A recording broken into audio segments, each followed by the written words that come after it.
Okay, so this lesson today is 10.6 samples and populations. So we're going to skip the first part of chapter 10, which is probability, and we're going to move on to the second part. Now, your book, Big Ideas, is a little light on statistics, so 3 sections isn't going to really cut it. So we're going to kind of go back and forth from other resources just so you are aware, to make sure that you have a good understanding of what statistics is all about, because statistics is real world. All right, so lesson 10.6 really talks about biased and unbiased samples. Essentially what this is all about is if you're looking at making predictions or looking at what's going to happen, you would poll or figure out a way to determine a sample of the population. So an unbiased sample is a representation of a population. It's selected at random and is large enough to provide accurate data. Now, at random, there are different types of at random, and we're going to talk a little bit about what are different types of unbiased samples, and we'll talk about the differences in a few minutes. But it is important that you understand that an unbiased sample is kind of at random. It's a good sample. For example, if I was going to poll how many or where the 7th graders wanted to go on their field trip, it would be reasonable for me to poll my math classes over and then assume that because we have a fairly large population, that would apply then to the entire 7th grade. Now, if we were to ask the 7th grade where they wanted to go and we decided to poll the 8th grade where the 7th grade should go, that would be a biased sample. A biased sample is representative of a population with one or more parts of the population are favored over others. So asking the 8th grade is not reasonable because the 8th grade is not the population you're talking about. Okay, so you're going to have to identify, there's 3 things you're going to have to do today. You're going to have to identify a biased and unbiased sample. You're going to have to apply it, and then you're going to have to make predictions based on it. So identifying an unbiased sample, you want to estimate, so this is an example, you want to estimate the number of students in the high school who ride the school bus. Which sample is unbiased? So you want to figure out how many students in the high school ride the school bus. So these are 4 ways that 4 different people or 4 different kids went about calculating or determining this sample to find out their answer to the question. So the first student A, he just asked 4 students in the hallway. Okay, that's all that person did. Student B, they asked all the students that are in the band. Student C asked 50 seniors at random, and student D asked 100 students at random during lunch. So polled 100 students at random. So which one of these is an unbiased sample? Well, sample A or student A is not a large enough population. There are outliers, and if you are only asking 4 when you're talking about 1,200, that's not a good sample. That's not a large enough sample. Student B, that wasn't at random. They just selected a certain population of students, the marching band. That's not random. So that's not a good sample. That's an unbiased sample. Student C chose 50 seniors. Well, most seniors don't ride the bus because by then most seniors have their license. So that isn't a good representation of the population. And then student D asked 100 students at random during lunch. That's a good representation of the population. So it's selected at random and it's a large enough sample to provide accurate data. So it needs to be large enough, it needs to be who you're talking about, and it needs to be a wide variety of things, not just one group or one population of people. Okay, so if you look at the next section, this is what we're going to be doing. The results of an unbiased sample, only unbiased, are proportional to the results of the population. Meaning, if I poll 50 kids in my math classes, I can then assume that I can apply those 50 and how they're going to respond to the other 100 to the total of 150.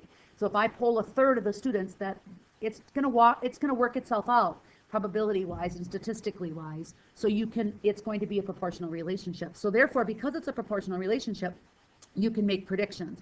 And you can make predictions by using ratios, equal ratios, or cross product. And really, you could also add to this and say that you could add to this tape diagrams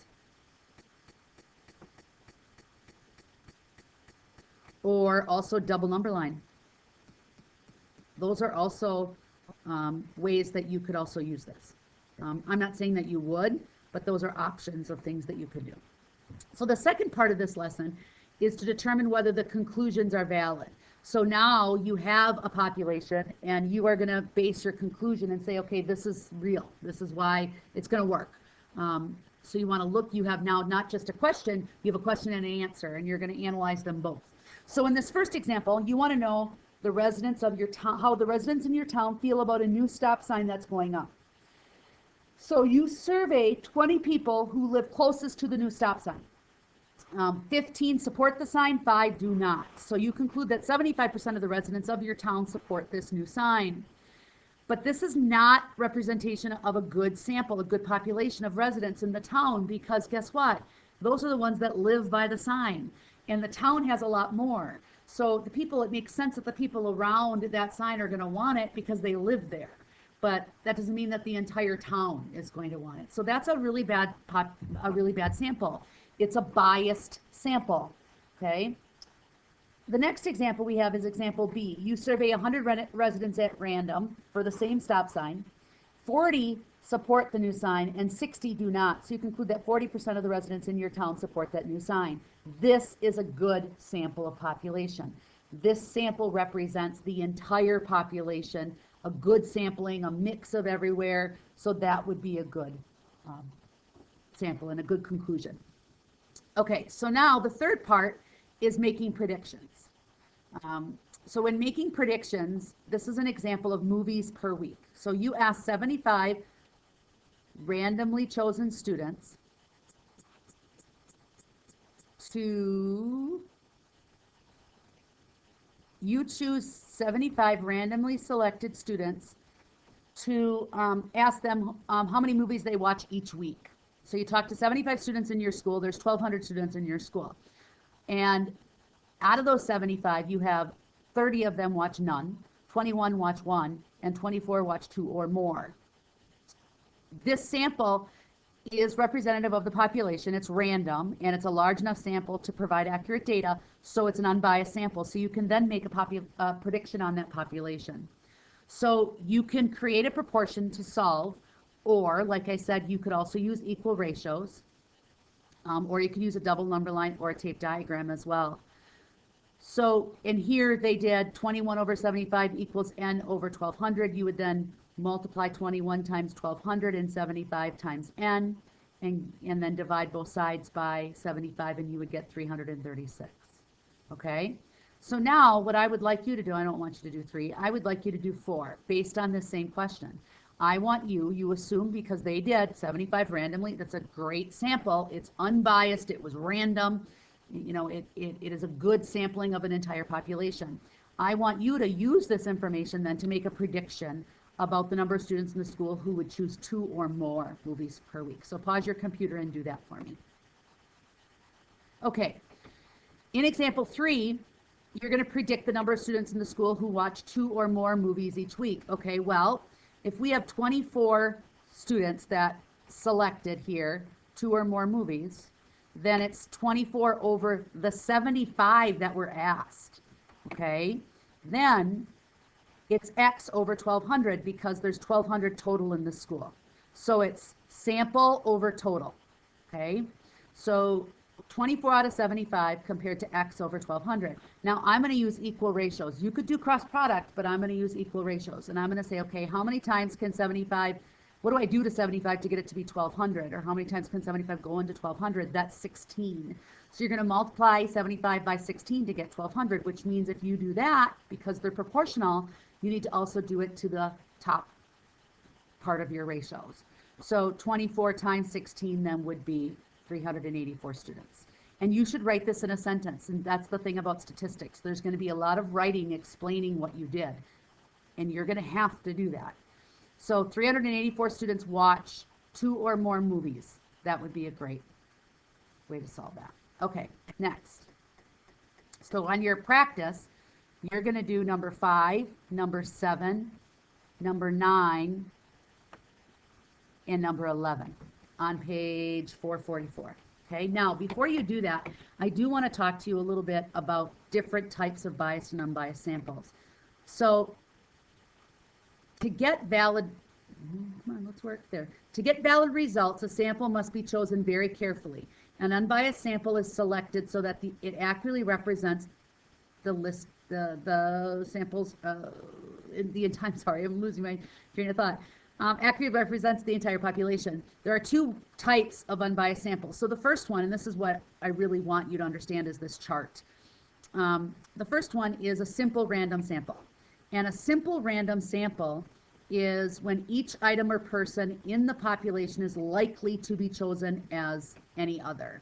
So an example of what you could do is each name is written on a piece of paper, the names are placed in a bowl, and then picked without looking. That would be an example of a simple random sample. Another example of a simple random sample might be rolling a die or spinning a spinner.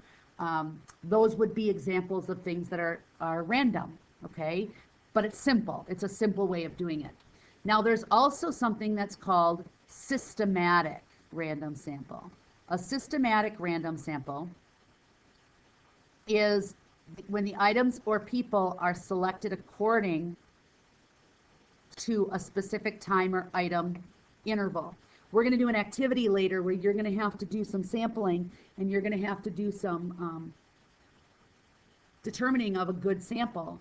And you're going to pick what you're going to do. And one of the options of something that you can do is every 20th person is chosen from an alphabetical list of all these students attending schools. So if you get a list of every student in school and every 20th one, that's the one you sample. That would be an example of a systematic random sample, okay? There's an activity where you're actually looking at a dictionary and you pick so many words on so many pages. It's really kind of a neat activity that we'll do later. So in a bias sample, I want to talk about a bias sample. There are two types of bias samples. Samples that are not good sampling, okay? But there's a convenient sample. A convenient sample is a sample that consists of members of a population that are easily accessed. So you have good access to them. They're easy to find. So to represent all of the students attending school, the principal surveys the students in one math class. Well, that's all in one small group. So because it's only one group, now I think if he asked all of the students in the junior math class, you know, if it's a high school, or if it's even a middle school, and we say, okay, we're going to ask all of the 7th grade math students about something, then you could say that that's probably a good sample. That would make it a better sample. But when you're only surveying one single class, it's not a big enough sample.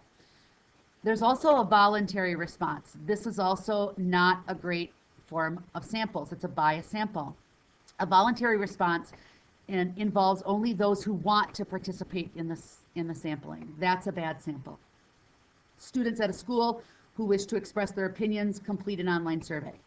That's not the best way to get information because it's only people that are interested in the topic that are going to answer.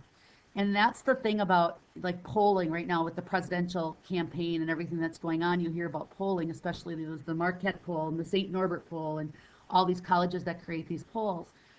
The polls are only answered by people that number one are in the phone book. In this day and age, people aren't in the phone book because of cell phones. Number two are people that agree to take that survey. And I don't know, I do it all the time because I'm a geek that way and I like statistics, but my husband would never do it. My daughter doesn't do it. My son doesn't do it. My mother doesn't do it. My stepfather doesn't do it. They just hang up.